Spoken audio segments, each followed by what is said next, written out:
Bueno, buenas noches a todos. Damos por inicio la continuación de esta jornada virtual internacional de Interagnostia en Medicina Nuclear con la conferencia Avances en Dosimetría de Lutecio. Entonces hoy nos acompaña el doctor Eri Mora Ramírez, quien es físico médico y profesor asociado del Centro de Investigaciones Atómicas, Nucleares y Moleculares CICANOM de la Universidad de Costa Rica. El doctor Mora es físico de la Universidad de Costa Rica, magíster en física médica del University College of London, doctor en física médica de la Universidad Paul Sabatier. Cuenta con más de 15 artículos publicados en revistas nacionales, latinoamericanas, europeas y norteamericanas. Es auditor Quanon para el Organismo Internacional de Energía Atómica. Es cofundador y actual coordinador de la Maestría Académica de Física Médica de la Universidad de Costa Rica. Trabajó por 9 años en medicina nuclear en el Hospital San Juan de Dios de Costa Rica. Ha sido invitado como expositor a diferentes congresos en física médica y protección radiológica y actualmente es el responsable del laboratorio ciclotrón PET-CT del CICANOM. Pues no siendo más, vamos a darle inicio a esta conferencia con el doctor Eric. Recuerden que todas sus inquietudes o sugerencias las pueden hacer aquí en el lado derecho de la pantalla. Y pues nada, Eric, todo tuyo, bienvenido. Muchas gracias, Natalia. Voy a compartir la pantalla. Sí, compartir. Pantalla 1. Y ¿sí se puede ver bien? Sí, se ve bien. Perfecto. Bueno, pues muy buenas noches a todos y todas. Yo quisiera agradecer primero que todo a la Fundación Valle de Lili por la invitación que me hicieron. Para mí es un verdadero honor y un placer estar aquí, a pesar de muchas carreras que tuve el día de hoy, pero gracias a Dios se pudo dar.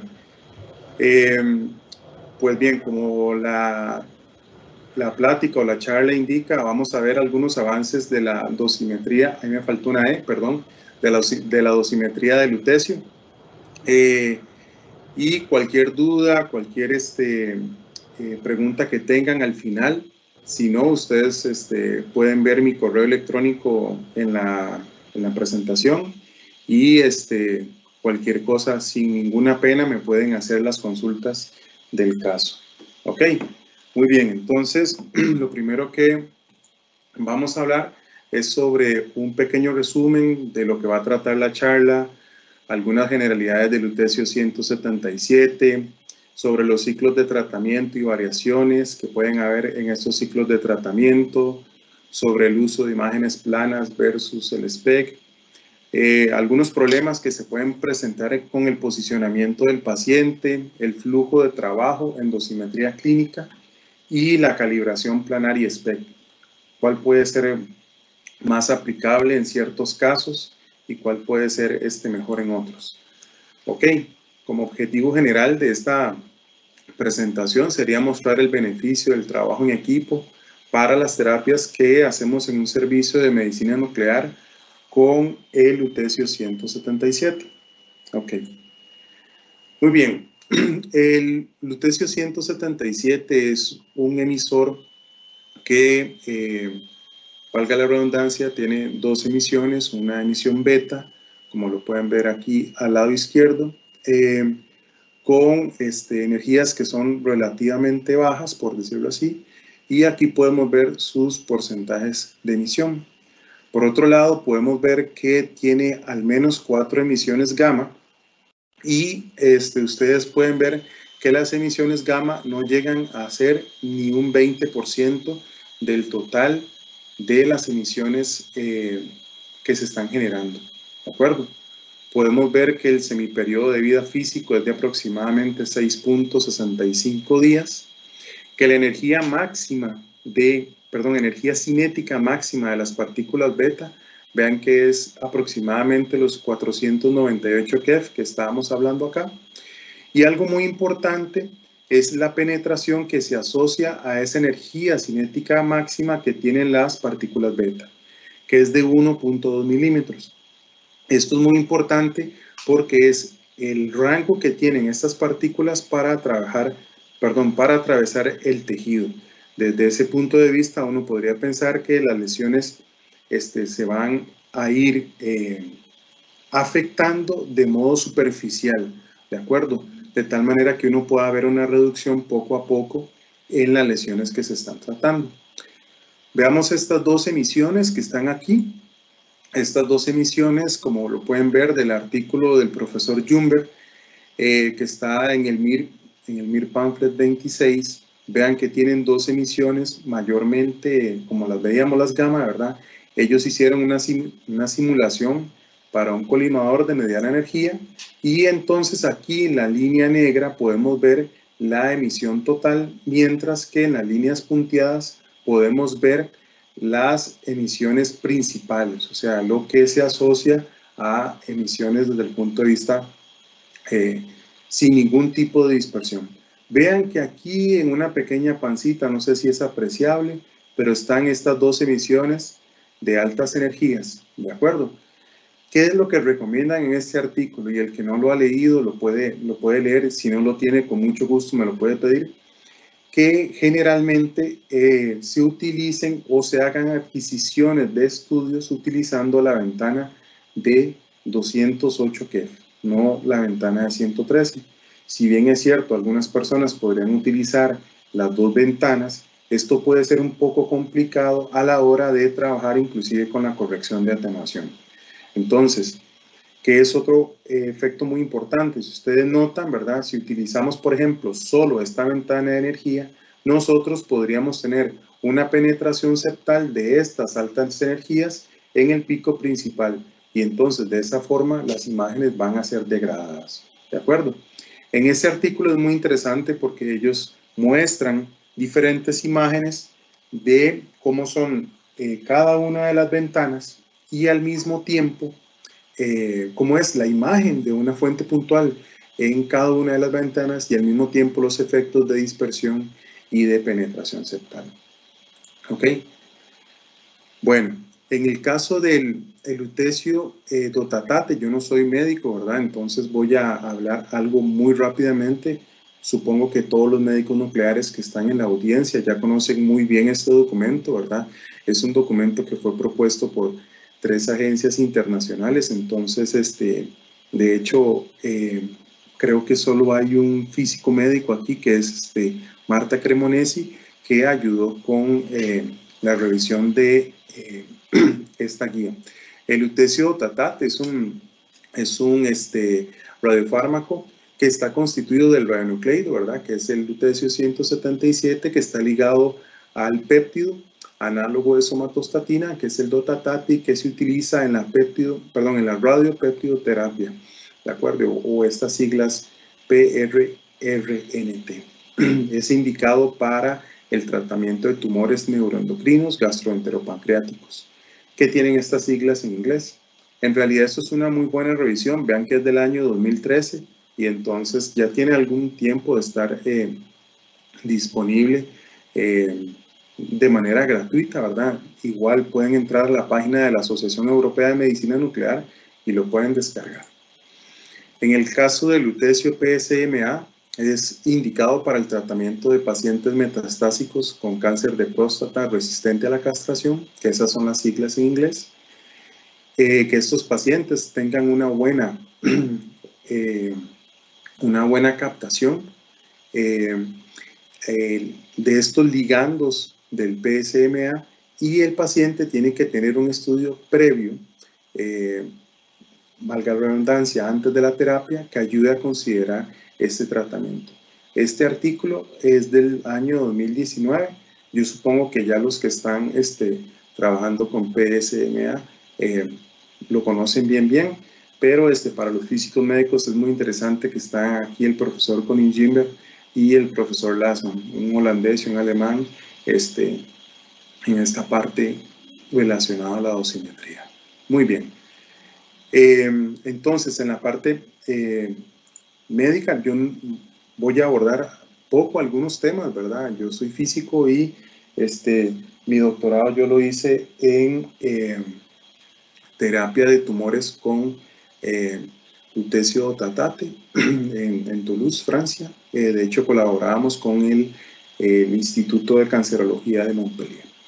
Entonces, muchas de las preguntas que a veces se pueden hacer los médicos nucleares es ¿a qué le hago dosimetría? ¿A qué le hago dosimetría? ¿Le puedo hacer dosimetría a los tumores? Eso es una opción, ¿verdad?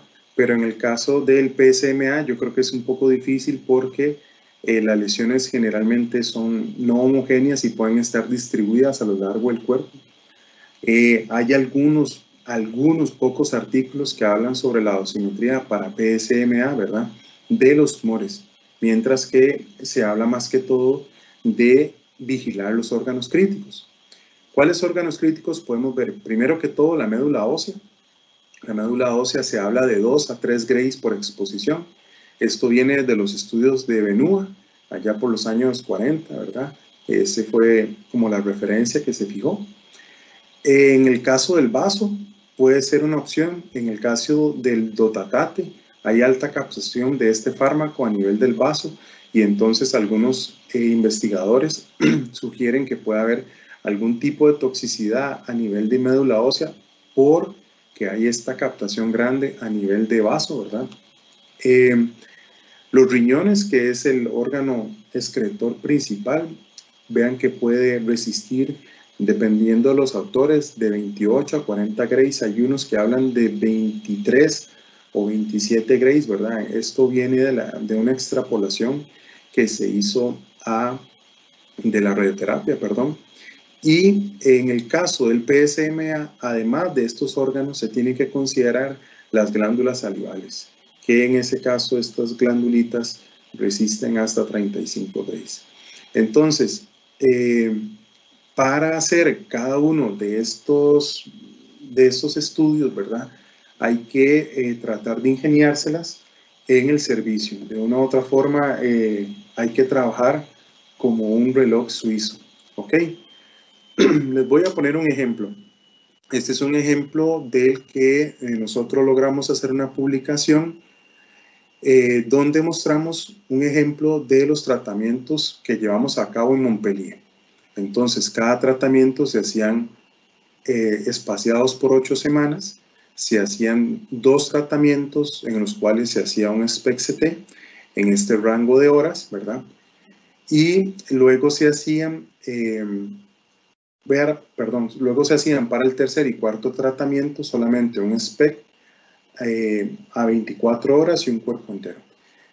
Como nosotros éramos un servicio, o nuestro instituto era un servicio que colaboraba con Montpellier, dijéramos que nosotros no podíamos tener mucha injerencia sobre este tipo de secuencia que ellos determinaron. Lo ideal para los físicos y de hecho para los médicos, ahora se los voy a mostrar, creo que es hacer dosimetrías siempre, ¿ok? Y es muy interesante. Para hacer una dosimetría no se puede utilizar una sola imagen. O sea, no se puede usar un solo punto de medición. Vean, en el caso del lutecio, dotatate y del PSMA, vean lo que recomiendan los 2 textos que mencionamos anteriormente. La actividad, por ejemplo, en el lutecio dotatate varía desde 150 a 200 milicuries. Generalmente nosotros aplicamos alrededor de 200 milicuries. Los ciclos de tratamiento iban de 3 a 5, es lo que ellos recomiendan. Nosotros hacíamos 4. Y los intervalos entre los ciclos eran de 6 a 8 semanas. Evidentemente, estos ciclos eran vigilados por el médico nuclear que estaba a cargo del tratamiento. ¿Ok? En el caso del PSMA, yo no he tenido mucha experiencia, desgraciadamente, con esto, pero la norma recomienda que puede ser de 100 a 250 milicuries, que pueda haber un intervalo de 6 a 8 semanas entre los ciclos y que se puedan administrar de 2 a 6 ciclos de tratamiento, dependiendo de la respuesta que tenga el paciente. ¿De acuerdo? Aquí es muy importante que el médico nuclear a cargo del tratamiento siempre esté pendiente de la respuesta clínica que tenga el paciente. ¿De acuerdo? Es muy importante, por ejemplo, en nuestro caso, nosotros aplicábamos en Montpellier hasta 200 milicuries, parábamos después del 4º ciclo de tratamiento. ¿Por qué? Porque era lo que recomendaba Lutatera. Lutatera, ustedes saben que es la casa comercial o el producto comercial que tiene el lutecio 177 dotatate. Ok, entonces, ¿Por qué les digo yo que es recomendable hacer dosimetrías cada ciclo de tratamiento? ¿De acuerdo? Ustedes pueden ver este artículo. Este artículo, si no me equivoco, fue publicado allá por el 2018 por la doctora Sundlof, ¿verdad? Que este es el grupo sueco donde está Katarina Sjögren y Michael Ljungberg, que son, bueno, y Johannes Benson, que si no me equivoco, bueno, con seguridad sé que Katarina y Michael son los físicos médicos, y ellos trataron de hacer dosimetría considerando solamente un órgano crítico, ¿de acuerdo? Que eso fue el riñón. Entonces, como les decía, el Luptatera recomienda 4 ciclos de tratamiento. Veamos lo que ellos hicieron. Ellos evidentemente conversaron con el paciente, le explicaron, tuvieron consentimientos informados, y vean que apenas menos de un 20% de los pacientes recibieron 4 ciclos de tratamiento. La gran mayoría estuvieron entre 5 y 6 ciclos de tratamiento. ¿De acuerdo? Una menor cantidad, vean, pudo llegar hasta 8 ciclos de tratamiento. ¿Y por qué es esto interesante? Porque se trabajó en un grupo multidisciplinario donde pudieron ver ellos. Ellos no determinaron dosis absorbidas, sino que variaron a encontrar el BET, que es simple y sencillamente una variación tomando en cuenta algunos factores de radiobiología. Y como pueden ver, eso es un ejemplo de los 120 pacientes que ellos vieron. Aquí ustedes pueden ver los diferentes ciclos que están representados. ¿Y qué es lo que podemos ver a simple vista? Lo que podemos ver a simple vista es que hay primero una gran variabilidad intrapaciente y después podemos ver una gran variabilidad interpacientes. O sea, si yo comparo el paciente 2 con el 3, vean que él o este paciente pudo recibir apenas 3 ciclos de tratamiento. Pero vean qué interesante. Si yo hubiera hecho solamente un ciclo de tratamiento y al otro no le hago dosimetría, por ejemplo, entonces esto no lo voy a poder ver. ¿De acuerdo? Vean en este caso el paciente 2. Aquí podemos ver que casi todos los resultados de la dosis que se está generando, vean que es más o menos similar. Ok, pero veamos ahora, por ejemplo, en este caso, el del paciente 110, ¿de acuerdo? Vean que los resultados estuvieron muy similares, ¿de acuerdo?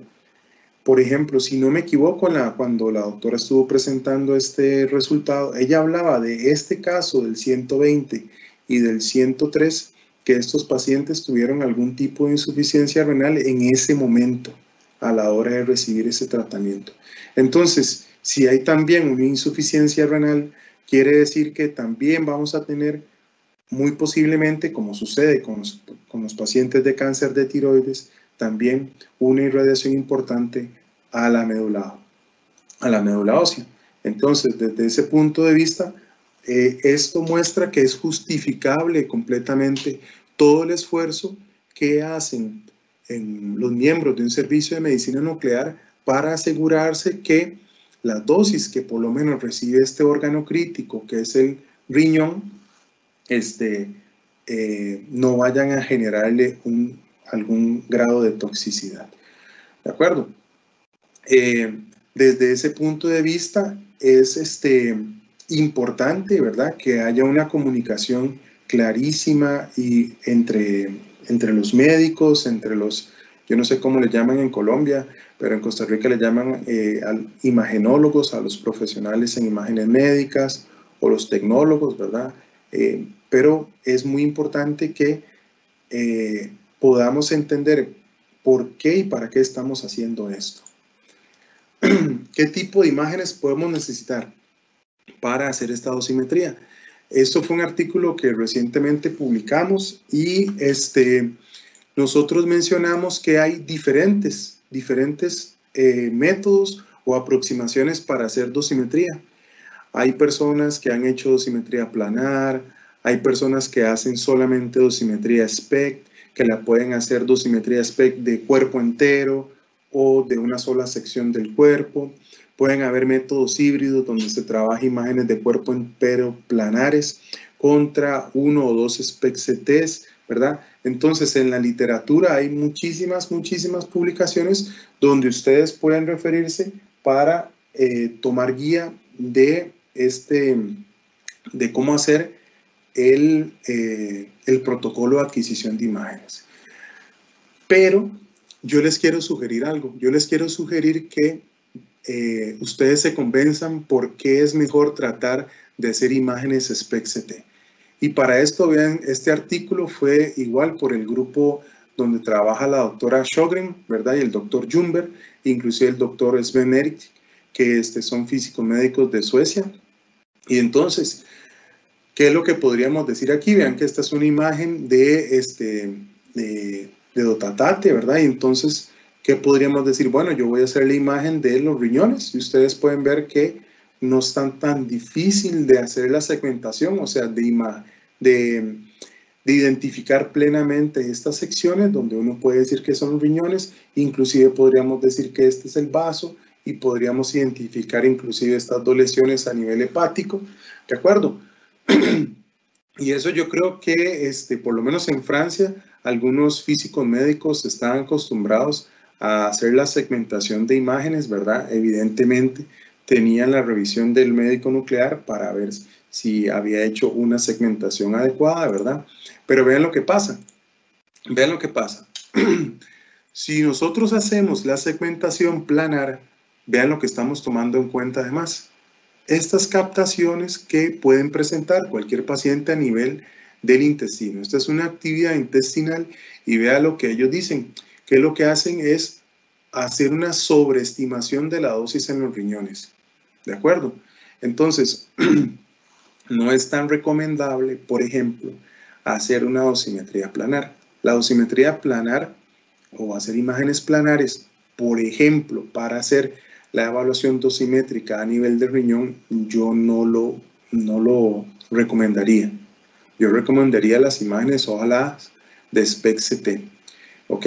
Y vean lo que recomiendan en uno de esos dos artículos que vimos de lutecio PSMA o de lutecio Dotatate.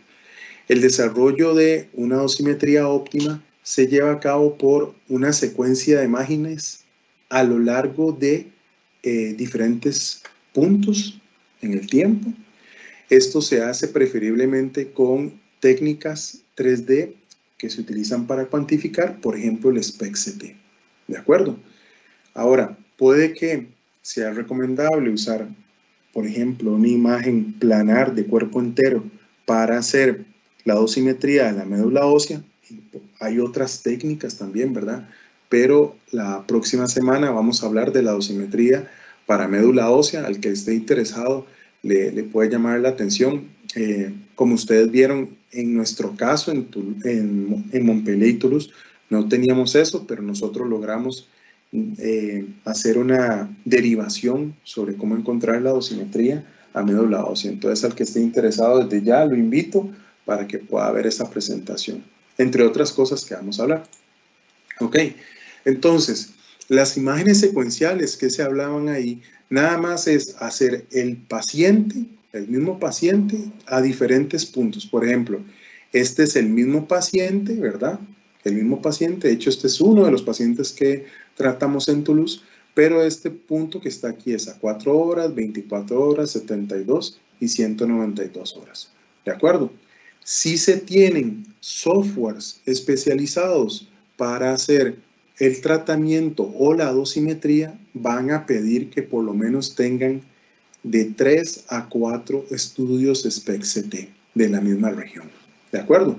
Por eso es importante que nosotros logramos ver, por ejemplo, en este ejemplo, los diferentes puntos de captación. Entonces aquí podemos ver, disculpen aquí que está en francés, pero la actividad total que está cuantificada en el caso del vaso, ¿verdad? A diferentes puntos. Y esta curva es la que nosotros como físicos médicos vamos a integrar y en un caso dado podemos encontrar el tiempo de residencia o si el software lo permite podría hacer la dosimetría directamente a este órgano que estamos identificando o segmentando. ¿De acuerdo? Ahora, un par de ejemplos de por qué es importante el trabajo en equipo en un servicio de medicina nuclear y por qué este trabajo es tan importante en lo que nosotros como físicos médicos hacemos. ¿Ok? Entonces, vean este caso. Este caso es esa paciente que les acabo de mostrar, ¿verdad? Y entonces yo cuando estaba haciendo la dosimetría decía, mira, en este punto, pues hicieron mal el CT Scout y adquirieron mal la imagen de CT, ¿verdad? Entonces, por dicha no hubo ningún problema, ¿verdad? Y entonces nosotros, por ejemplo, yo tomé referencia aquí a nivel de coxis y entonces pudimos hacer la dosimetría de las lesiones que estaban a nivel hepático. Esta es una de las lesiones que tenía esa paciente, ¿verdad? Y de los riñones que estaban por acá. Y de hecho el vaso. Entonces en este campo de visión no hubo ningún problema. Ok, veamos este otro caso. Este es el otro paciente que a mí me tocó analizar. ¿Qué podríamos ver ahí? Vean, yo creo que ya los médicos nucleares pudieron ver, ¿verdad? Esto que está aquí, ¿de acuerdo? Que no se replican los otros puntos de medición, ¿sí? Esto fue que el paciente, pues, recibió líquidos antes de que lo pasaran al SPECT-CT. Entonces, tenemos que tener evidentemente una clara comunicación con el servicio de enfermería que nos está colaborando en este tratamiento. En Montpellier ellos internaban a los pacientes al menos por 3 días, ¿verdad? Por esos primeros 3 días para hacerle una vigilancia, ¿verdad? No sé cómo es en Colombia, pero al menos en Costa Rica la administración de dosis terapéuticas las hace el médico nuclear. Algunas ocasiones las hace el profesional en imágenes médicas o el físico médico, siempre en compañía de un médico nuclear, ¿verdad? Pero en Francia y creo que en toda Europa lo hacen las enfermeras, ¿verdad? Entonces, ellas estaban ahí pendientes del tratamiento y generalmente se vigilaba al paciente por 3 días para ver qué respuesta tenía, ¿verdad? Hay muchos factores clínicos que yo sé que los médicos nucleares están vigilando, ¿verdad? Y además de la preparación previa que tiene que tener el paciente para recibir este tratamiento. Pero evidentemente, si nosotros tenemos una imagen como esta, de hecho este fue un ejemplo que nosotros mostramos en Europa, ¿verdad? De las cosas que no se tienen que hacer, ¿verdad? Porque ustedes pueden ver la posición, si yo, por ejemplo, tomo esta imagen del vaso y lo comienzo a replicar aquí, vean cómo se está moviendo. Entonces, esto no es conveniente, esto nos perjudica a montones a nosotros como físicos porque puede que no se tengan las herramientas necesarias para corregir este tipo de problemas, dependiendo del programa o del software que tengamos para hacer dosimetría. Ok, entonces, volvemos al punto, ¿cuántas imágenes secuenciales necesitamos? Ok, yo les recomiendo siempre tener al menos un punto tardío a 192 horas, ¿de acuerdo? ¿Por qué? Porque esto nos permite que no vamos a tener una reincorporación del material radioactivo en el cuerpo, ¿de acuerdo? O en algún otro lado, como puede suceder con algunas lesiones del yodo 131, ¿verdad? Cuando algún paciente tiene una lesión metastásica muy grande, ¿verdad? Ustedes saben que después de cierto tiempo podemos ver, por ejemplo, una reincorporación de ese material radioactivo de los tumores en sangre, ¿verdad? Entonces, se puede ver ya no esta curva tan bonita así decayendo, sino que se puede ver aquí un pequeño bultito donde podemos ver la reincorporación. Entonces, por ejemplo, en este caso donde tenemos al menos 4 puntos, esto nos ayuda para hacer la dosimetría de órganos, ¿de acuerdo? ¿Por qué? Porque con 4 puntos, al menos un físico médico le puede decir, bueno, yo puedo ajustar esta curva que está aquí, ¿verdad? La puedo ajustar. Nosotros lo que hicimos es suponer que en 0 hay 0 actividad, ¿verdad? En el tiempo 0. Entonces podríamos ver una ecuación exponencial que capte y después una ecuación exponencial que decaiga. Entonces nosotros podemos hacer un ajuste a una vía exponencial claramente. En el caso de las imágenes de cuerpo entero, esas imágenes de cuerpo entero se aplican para médula ósea, ¿de acuerdo? Que eso era lo que les decía, que puede ser útil para la otra, para la próxima charla. Ok, entonces, nosotros propusimos este flujo de trabajo en la parte de dosimetría clínica, ¿verdad? Donde uno pues va a trabajar en diferentes etapas con la parte clínica, ¿verdad? Con los médicos, en donde se tiene que trabajar muy fuertemente en lo que es la adquisición de las imágenes para calibración. ¿Por qué? Porque si definimos esto, los pacientes tienen que ser adquiridos exactamente de la misma forma. En los dos casos tenemos que aplicar el mismo sistema de reconstrucción y correcciones, ¿verdad? El proceso de segmentación y registro, esto se puede hacer en combinación entre los médicos y los físicos médicos, ¿verdad? Se puede hacer muy bien. De hecho, en Montpellier lo trabajábamos en conjunto. Y después ya viene una parte que es dependiendo del programa que uno tenga, ¿verdad? Uno puede hacer un ajuste de las curvas de actividad-tiempo y encontrar, por ejemplo, o evaluar la actividad acumulada para finalmente, dependiendo del programa que uno tenga, hacer el cálculo de la dosis absorbida. Si ustedes se fijan, nosotros hemos hablado un poco de esto, ¿verdad? Y la idea es que podamos hablar de estos otros dos puntos en este ratito que nos queda. Uy, chica, vamos a correr un poco.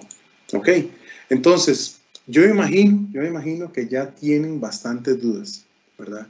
Me imagino que ya tienen bastantes dudas y espero que las dudas no los ponga así, ¿verdad? Que no los pongan ya a tirarse del cabello o que estén dormidos, ¿verdad? De tantas dudas que tengan, ¿verdad? Entonces, ojalá que las dudas pues podamos tenerlas para el final, las tengan escritas y como les digo, si tienen alguna duda que no podamos evacuar en este momento, pues las podamos ver al final o me las envían, perdón, por correo electrónico. De las verificaciones previas que tenemos que hacer los físicos médicos, tenemos que verificar la curva de calibración de los números CT. Esto es útil para la corrección de atenuación. Tenemos que ver lo que es la corrección de dispersión. Generalmente uno podría hacer alguna pequeña prueba para evaluar esto.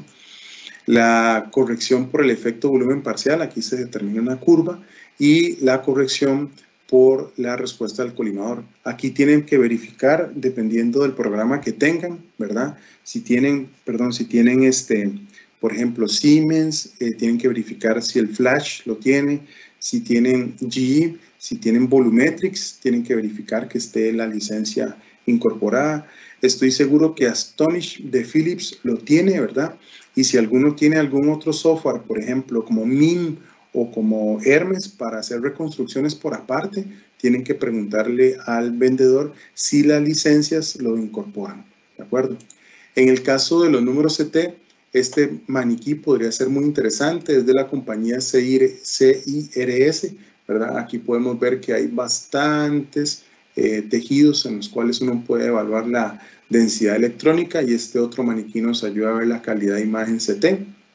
Este es un ejemplo muy rapidísimo de cómo es la corrección de la triple ventana de energía, que es para ver lo que es la corrección por dispersión.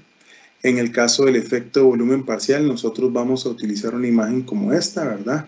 Donde hacemos una evaluación de una curva y ahora les vamos a mostrar una.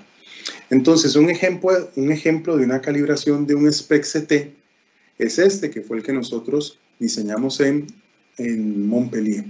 Nosotros adquirimos imágenes en un SPEC-CT Discovery 670 y entonces lo primero que hicimos fue adquirir imágenes planares y todas esas imágenes se iban a utilizar en el software que se llama Dosimetric Toolkits.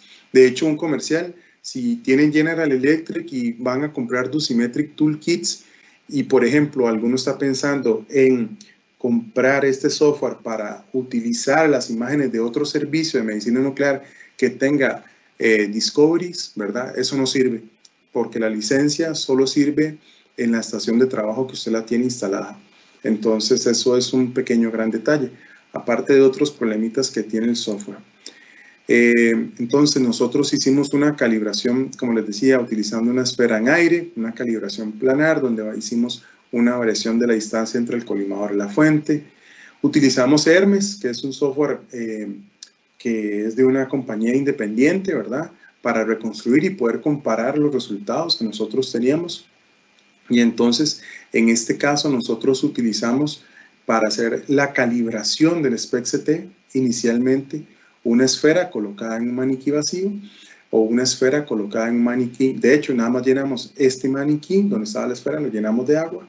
¿Ok? Esto fue basado en un protocolo europeo que se estaba haciendo. Era un estudio de parte de, no sé, como unos 8 centros europeos donde estábamos participando para hacer la calibración de gamma cámaras SPECT-CT con un maniquí. Ahora les comento otra cosita. Como veíamos, lo del efecto volumen parcial, y utilizamos una botella, nosotros, en un maniquí lleno de agua para validar, aquí lo pueden ver, para validar el software, cómo está funcionando el software. Lo que era la parte en aire, nosotros lo verificamos con Exceleris y también lo verificamos con ImageJ, que es un software aparte, ¿verdad? Que muchos físicos lo pueden conocer, ¿verdad? Y la evaluación del maniquí lleno de agua con la botella lo hicimos para valorar varios programas que nosotros teníamos disponibles. Muy bien. Entonces, vean lo que es la calibración planar. Nosotros lo hicimos usando Exceleris, entonces vean que el resultado tomando toda la imagen es pues una sensibilidad constante, básicamente no hay variación. Estos dos resultados, si hacemos una ROI de 8 o de 6 píxeles, son esperables, ¿verdad? Uno esperaría que conforme la ROI sea más grande, pues tengamos un poquito más de sensibilidad, pero vean que no hay tanta variación, ¿de acuerdo? A lo largo de la distancia. Entonces uno podría decir que la variación de la sensibilidad en función de la distancia fuente-colimador es una variación en sensibilidad que es leve, ¿verdad? No hay una percepción muy grande. Vean los ejemplos, como les decía, este es el maniquí vacío, ¿verdad? Vean la fuente cómo está, la esferita llena de agua, la colocamos, adquiríamos en aire, después lo llenamos el maniquí de agua y finalmente vean el ejemplo del maniquí con la botella adentro, ¿de acuerdo? ¿Cuál es una recomendación que obtuvimos al final de este proyecto europeo? Pueden utilizar cualquiera de estos dos maniquís, ¿verdad? Remuevan todos los insertos que tienen, por ejemplo, del JSAC o otro maniquí antropomórfico, ¿verdad? Si, por ejemplo, no pueden remover los pulmones, inclusive podrían ahora con impresoras 3D imprimir la tapa, ¿verdad? Y entonces remover los pulmones y entonces nada más llenen todo el maniquí de agua, pónganle en una actividad conocida, revuelvan bien, ¿verdad? Y esto les va a ayudar a evitar el efecto volumen parcial. Entonces esa fue una primera conclusión del proyecto, ¿de acuerdo? El cálculo de la sensibilidad, pueden leer este artículo de Sanders o de Marrán, de Gwenaël Marrán, que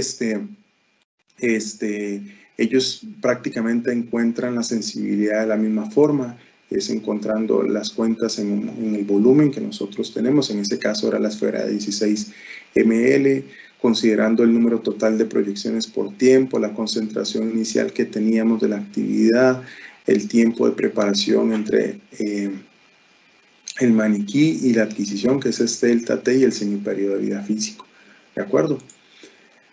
Más preguntas, ¿por qué? Porque ya se pueden estar imaginando que estamos hablando de adquisiciones SPEC, ¿verdad? Y entonces, desde ese punto de vista, nosotros tenemos que definir un protocolo. ¿Ok? Entonces, para la definición del protocolo, vean, por ejemplo, yo me puse a hacer en aquel momento, en el 2016, una recopilación de los artículos que habían desde ese momento, y vean que habían artículos desde el 2010, ¿de acuerdo? Y hay muchísimas formas, ¿verdad? Usted encuentra en la literatura muchas cosas, que se adquiere con una ventana al 15%, perdón, al 20% o al 15% con dos ventanas. La cantidad de proyecciones, ¿verdad? Que vean que es muy variable, el tiempo de adquisición es muy variable, se utilizaba la doble ventana, la triple ventana, se utilizaba Monte Carlo para corregir la dispersión o algún otro método. Generalmente todo el mundo utiliza OSEM, ¿verdad? Vean que puede ser Philips o General Electric o Siemens o por ejemplo los OSEM de Hermes, ¿verdad? Entonces hay diferentes opciones. Vean el número de iteraciones por subconjuntos, es muy variable, ¿verdad?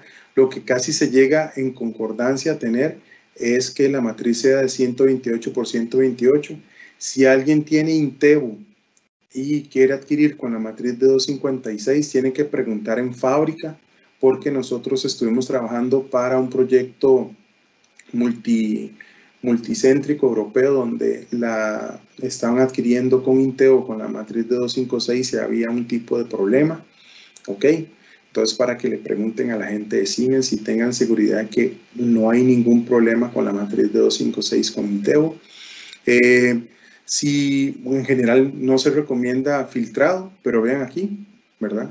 Vean las diferentes opciones que habían inclusive para adquirir con el colimador. Generalmente, si ustedes van a adquirir con la corrección de la respuesta del colimador, hay que utilizar el autocontorno, ¿verdad? No se pueden utilizar órbitas circulares. Y si algunos utilizaban el efecto del coeficiente de recuperación, que es para ver el efecto volumen parcial. Y esta tabla sigue para abajo, ¿verdad? Si a alguno le interesa, se la puedo enviar para que lo tenga ahí y lo pueda tomar de base. Sin embargo, igual les quiero decir, si alguno no tiene estos dos artículos, se los puedo enviar. Son de un grupo en Canadá, donde trabaja la doctora Ana Seller, que ella es la coordinadora del grupo. Y si no me equivoco, Carlos Uribe es colombiano que trabaja allá. Creo que ellos son de Montreal, si no me equivoco. Pero este artículo de Sao, estos dos artículos de esta chica Sao, son muy interesantes. De hecho, salieron en el 2018, cuando yo estaba terminando de escribir la tesis, entonces llegábamos a muchas conclusiones muy similares. Entonces, a los físicos que les interese leerlo, esto ayuda muchísimo para concretar algunas ideas. ¿De acuerdo? Entonces, en nuestra definición del protocolo, vean otra vez los maniquís que usamos, las geometrías, las actividades que utilizamos, los medios que usamos, los tiempos de adquisición. Esto era porque estábamos tratando de ver cuál era el mejor tiempo de adquisición.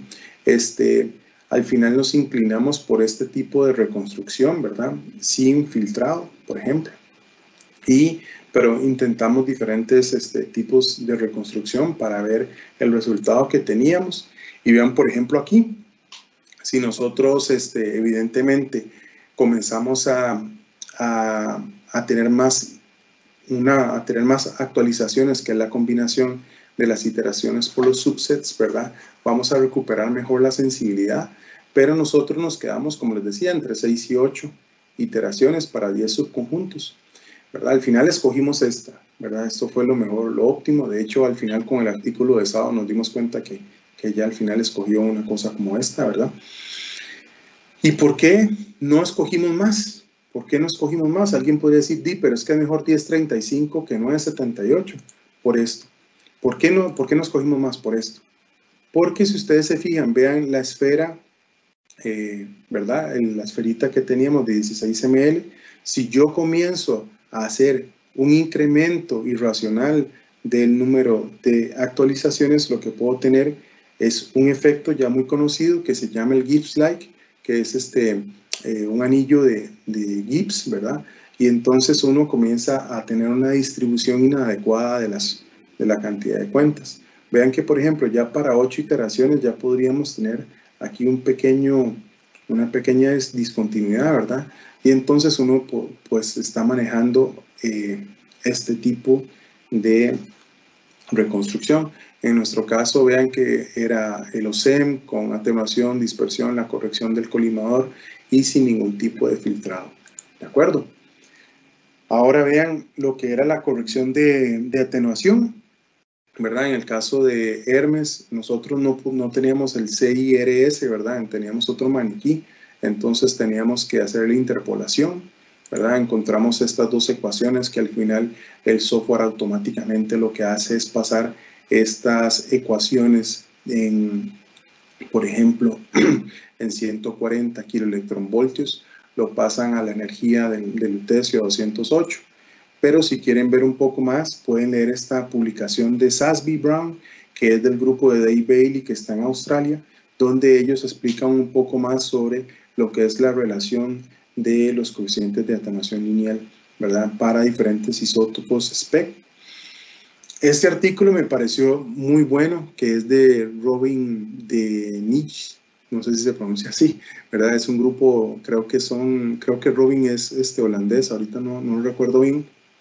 Y él lo que hizo fue adquirir, ¿verdad?, diferentes ventanas de energía para hacer diferentes tipos de corrección de dispersión. La doble ventana de energía, el downscatter, la ventana para un fotopico doble, la ventana triple de energía, otro método más, ¿verdad?, que hay por ahí. Entonces pueden leer, ¿verdad?, el que le interesa un poco más para ver los resultados. En realidad es una buena revisión sobre todos los tipos de corrección de dispersión que hay al día de hoy, y entonces él inclusive encuentra diferentes factores en los cuales uno tiene que tomar en cuenta para hacer este tipo de correcciones. ¿Ok? Eso es un ejemplo de lo que es el coeficiente de recuperación, ¿verdad? Aquí se me corrió un poquillo el eje, ¿verdad? Y les pido una disculpa. Pero vean que uno tiene esta curva típica, ¿verdad? Uno recupera alrededor de un 70%. Vean que eso es por ejemplo, para la esfera más grande, que es de 16 ml, ahí lo pueden ver, ¿verdad? Y, por ejemplo, para las esferas más pequeñas siempre hay algún problema. Esto es algo que uno tiene que aplicar, por ejemplo, en las glándulas salivales. ¿Okay? Si uno sabe que una glándula salival es de aproximadamente 16 ml, la tiene que multiplicar por un factor porque usted sabe que está perdiendo cuentas. ¿De acuerdo? Sin embargo, el año pasado en el Congreso Europeo, Jonathan Geer, que es del grupo de Glenn Flox del Royal Marsden Sutton, él inclusive logró demostrar que, por ejemplo, pueden utilizarse mayores volúmenes, ¿verdad? De hasta unos 300 ml, ¿verdad? Comparados con algunos estándares que son de hasta 26 ml, y ver si esta curva eventualmente llega al 1%, perdón, al 100% cuando tenemos volúmenes grandes. ¿De acuerdo? Eso es interesante para hacer lo que es la curva de recuperación. Ahora, veamos lo que es el ejemplo que nosotros tenemos, ¿verdad? Por ejemplo, ustedes pueden decir, yo utilizo el maniquí grande sin ningún inserto, por ejemplo, sin esta fuentecita que está aquí, lo llevo integralmente de material radioactivo, y con ese maniquí determino mi factor de calibración, ¿de acuerdo? Una forma de verificar el factor de calibración si está correcto es, por ejemplo, tener una fuente, ¿verdad? Por ejemplo, nosotros asumimos que un riñón podía tener 500 ml. Eso era un poco exagerado, pero dijéramos que era la botella que teníamos para hacer la prueba. Entonces, como ustedes pueden ver, los físicos, ¿verdad?, podrán notar algún gran detalle en esta colocación del maniquí. Yo casi me vuelvo loco cuando me enviaron estos resultados, ¿verdad? Pero al final le tomé provecho. Entonces, vean en el punto de referencia, si ustedes se fijan, el maniquí aquí está bien colocado. Si se fijan en este punto aquí, vean, aquí está bien colocado. Vean aquí donde se mueve ligeramente. Vean aquí donde ya se colocó algo más, ¿verdad? Y vean aquí donde se colocó ese algo más y está un poquito inclinado, ¿de acuerdo? Uno como físico, evidentemente, eso no lo puede aceptar, pero eso nos ayudó para evaluar los programas. Vean inclusive la fuente, vean en este punto aquí, ¿verdad? Y vean en estos días, ya se ha movido hacia abajo. Entonces, como aquí no hay un decrecimiento biológico, ¿verdad? Porque no hay un aclaramiento biológico, uno puede evaluar el tiempo de residencia considerando solamente el semiperiodo de vida físico. Y si no tiene un buen software, ¿verdad?, entonces podría encontrar esos tiempos de residencia. Entonces, vean que uno puede encontrar la actividad teórica a los diferentes puntos que logramos medir. Vean en estos programas, el de Hermes, hay otra compañía que se llama Stratos, de Philips, Dosisoft, que es una compañía francesa, y MIM, que es una compañía americana. Vean que prácticamente pues responden bien, solo Stratos no responde bien, ¿verdad? Tiene un problema.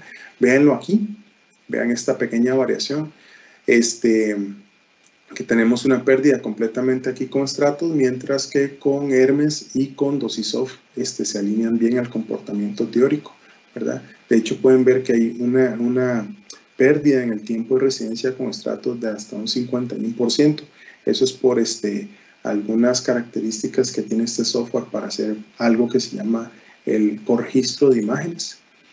Y yo hasta aquí llego el día de hoy. Espero nos dé tiempo para hacer algunas preguntas. Estas son unas imágenes del centro que nosotros estamos terminando de habilitar para hacer la producción de diferentes radiofármacos en la Universidad de Costa Rica. Natalia, usted me dice cómo procedo. Muchas gracias a todos por tenerme estos 40, casi 50 minutos. Bueno, muchas gracias. Tenemos una pregunta hasta ahora en el chat. Preguntan que la Discovery 670 tiene una corrección de atenuación que según el fabricante se adapta a la energía de los fotones de lutecio 177. ¿Hay alguna forma de verificar esto? Y es decir, que esté haciendo correctamente la corrección de la energía de lutecio. Sí, en realidad, como les decía, en los casos comerciales, ¿verdad? En el caso de Siemens y de Philips y de General Electric, generalmente a veces viene un maniquí que es de fábrica, ¿verdad?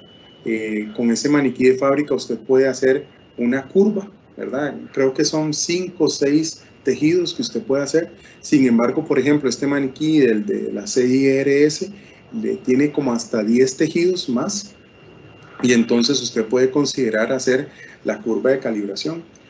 En el caso de la parte comercial, usted nada más verifica que la densidad electrónica que le está dando inicialmente contra la que usted está midiendo, la que usted mide contra la que dice el panfleto del maniquí, está en un cierto rango y generalmente concuerdan, no hay ningún problema, ¿verdad? Pero algunos somos un poco más críticos y entonces a veces nos gusta tener pues un amplio espectro en lo que es esos tejidos que nosotros usamos para hacer la corrección de atenuación. Nada más quería decir algo más. Es a veces inclusive mucho más importante, ¿verdad? Hay que tenerlo bien estudiado, ¿verdad? La corrección que tiene el efecto por la variación del colimador. Recuerden que el SPEC va a ir haciendo así, ¿verdad? Y se va a ir moviendo. Esos movimientos, esa variación que hace esta corrección por la respuesta del colimador es muy importante. Nosotros a lo interno del grupo discutíamos a veces la importancia, si era mucho más importante esto que inclusive a veces la corrección de atenuación, ¿verdad? Porque en el caso del lutecio es notable, ¿verdad? Es sumamente importante. Bueno, tenemos otra por aquí que nos preguntan que si se debe hacer corrección PBE en imágenes planares. En el efecto de volumen parcial, yo no lo he visto, realmente no lo he visto para imágenes planares. Sin embargo, se puede tratar de pensar en eso, ¿verdad? Lo que pasa es que la imagen planar ya tiene algún tipo de efecto, ¿verdad? O sea, usted no está considerando todo el volumen, sino una superficie. En realidad, si uno quiere tratar de hacer dosimetría, es mejor tratar de hacer dosimetría utilizando un SPECT-CT, tratando de fijarse ese estándar. Nosotros participamos en el diseño de un proyecto europeo junto con mi tutor, donde era cuantificación 3D de YO 131 y fue muy difícil con 7 centros. Tan solo tener el mismo protocolo de adquisición y utilizar SPECT-CTs fue sumamente complicado. Pero yo creo que ese es un estándar que todos nos tenemos que tratar de fijar, especialmente los médicos, ¿verdad? Que tienen esa responsabilidad tan grande de dar esos tratamientos. En Francia los 4 ciclos de tratamiento costaban 60.000 euros. Entonces, es un costo sumamente importante. Esos más los costos que tenía el internamiento del paciente. Entonces, ellos sí eran muy cuidadosos, inclusive tratando de ver cómo hacer esas técnicas de implementación en un servicio clínico, ¿verdad? Okay. Bueno, nos preguntan también pues, ¿cuál es el costo de duración de este tratamiento? En Francia, como les decía, el tratamiento costaba los 4 ciclos de tratamiento 60.000 euros. Supongo que en Escocia, en Suecia, que era donde más se extendían los ciclos, ellos tenían pues algún tipo de costo adicional que se explicaba al paciente. En algunos de esos países era reembolsable completamente el tratamiento, entonces no tenían tanto problema económico en ese término. Desde el punto de vista hospitalario, por lo menos en donde yo pude participar, el paciente al menos pasaba internado 3 días, por lo menos para tener una vigilancia previa. Bueno, mentiras, podía ser hasta 5 días, porque el paciente tenía que tener una preparación previa y tenía los 3 días que era cuando ellos lo pasaban a hacer el SPECT-CT. También nos preguntan que qué posibilidades hay de realizar dosimetría pretratamiento para lutecio 177 con fines de planificar la actividad administrada. Esa es una pregunta muy buena. Yo la hice, se la hice a Michael Lassman y no es posible. No es posible porque no es un producto teranóstico, ¿verdad? No es que podemos aplicar un poquito para después aplicar más. Generalmente se dan estas dosis, como les decía, de 100 o 200 milicuris o 150 o 250 milicuris, dependiendo del tratamiento, pero son dosimetrías que son post-administración. Ahora, algunos se preguntarán, pero es que son 200 milicuris y me lo estoy llevando al SPECT-CT. Recuerden que el 20% de todas las emisiones son gamma, el 20%. El resto son beta. Entonces, si bien es cierto, ahí podemos discutir, ¿verdad?, que el primer punto de imagen se tengan que hacer a las 4 horas, a las 6 horas y demás, no van a haber tantos problemas de tiempo muerto. Desde el punto de vista de protección radiológica no es tan problemático, ¿verdad? Tampoco transportar al paciente, y para el personal tampoco, ¿verdad? Son 200 kiloelectronvoltios, ¿verdad? Estamos hablando que el tecnecio son 140 y el yodo 131 son 364. Entonces yo estaría más preocupado con el yodo 131, ¿verdad? Donde tengo un 80% de emisión gamma. En este es un 20% de emisión gamma. Entonces, desde el punto de vista de protección radiológica, se puede transportar al paciente. Desde el punto de vista de los que están acostumbrados a hacer dosimetría preterapéutica, con esto no se puede hacer, definitivamente. Al menos yo no he encontrado que lo hagan. Y como les digo, yo pregunté a los físicos médicos europeos, por ejemplo al doctor Lassman y al doctor Jumber, y generalmente no se hace una administración preterapéutica para hacer después la terapia. Okay. Creo que esta es la última pregunta, que ya quedamos sobre el tiempo y la acabaste de contestar. Para lutecio se debe hacer corrección de tiempo muerto. Se puede hacer, se puede tratar de hacer, especialmente para el primer punto de captación, para el primer punto de medición, pero hay que ver en qué momento se hace, si son a las 3, 4 horas. En realidad la corrección se puede tratar de planificar. Pueden leer ese artículo de Sao, ella lo comenzó a evaluar. Yo en realidad no llegué a ese punto. Veíamos que, por ejemplo, para los pacientes, dependiendo de la captación de los tumores, tal vez no haya que hacerlo, ¿verdad? Pero es algo que se tiene que evaluar paciente a paciente. Bueno, ok, Eric, pues creo que ha sido por ahora todo.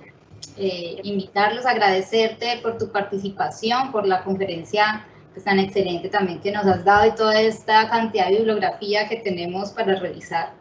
Invitarlos a todos a nuestra siguiente conferencia el 3 de noviembre con el doctor Osvaldo García de México sobre cáncer de próstata, diagnóstico y tratamiento con radioisótopos, y que esta conferencia va a estar montada en el canal de YouTube de la Fundación Valle Lili. Sus preguntas intentaremos resolverlas, las que no alcanzamos a publicar y responder por aquí en el transcurso de lo que nos queda esta semana.